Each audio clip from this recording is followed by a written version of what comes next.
I'll speak about this from a kind of investor seat. I mean, one of the things, because I'm investing at early stages, so a lot of it is really about qualitative assessments of the team and the ability of the founders to really execute.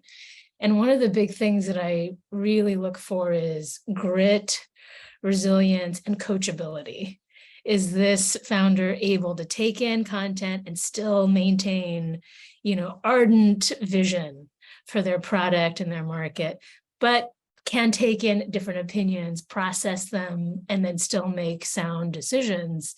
And I think, one of the things that has not been part of venture capital startup culture from the 1960s or whatever, when venture became an asset class, is this idea of, asking for help, vulnerability. So I feel like it's a fairly recent phenomenon in the last decade or so, when startups and investors have really been saying, what's going on? What support do you need? This is really tough. It's a lonely job. And even providing that as part of the investment capital that comes out. So I think it's shifting, and I think it's a cultural norm that does need to continue to grow.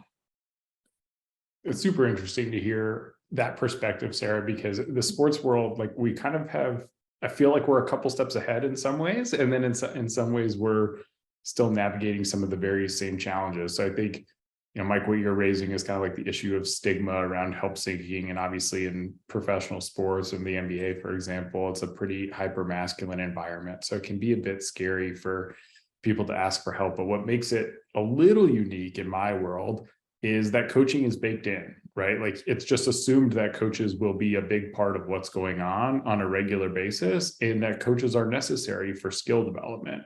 And so when I work with professional athletes, that's a really easy parallel to draw, right? Like, you have a coach who helps you develop the physical skills you need on the court. You have a coach who helps you develop the physical strength that you need off the court that translates to the court. Why not have a coach that helps you translate the mental side of things to what you need to do on and off the court? And that tends to, I think, resonate for people, right? Like, make some sense. And most players, I think, and all of us who are high performers, I think, do recognize the importance of the mental side, or the mental game, if you will, to achieving peak performance. And so I think that parallel works well, kind of marrying, matching the idea of physical performance and mental performance, I think, is helpful.